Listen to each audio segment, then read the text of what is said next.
გორის მუნიციპალიტეტის კეთილმოწყობის სააგენტოს 300-ზე მეტ თანამშრომელს ახალი სპეციალური სამუშაო უნიფორმები გადაეცათ. როგორც სააგენტოს ხელმძღვანელი გიორგი ბარჯაძე აცხადებს, ფორმები სპეციალურად ზაფხულის ხელდღეებზე ამორგებული, რაც თანამშრომლებისთვის სამუშაო პირობებს უფრო კომფორტულს გახდის.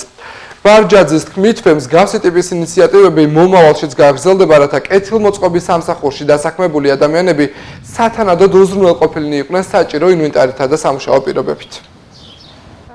სააგენტო ზაფხულისა და ზამთრის პერიოდში ყიდულობს თანამშრომლებისთვის, რომლებსაც უწევთ გარეთ მუშაობა შესაბამის უნიფორმას, რათა იყოს მოწესრიგებულები თანამშრომლები და ნიშნებოდეს, რომ არიან სააგენტოს თანამშრომლები, ერთი სახის უნიფორმა აცვიათ.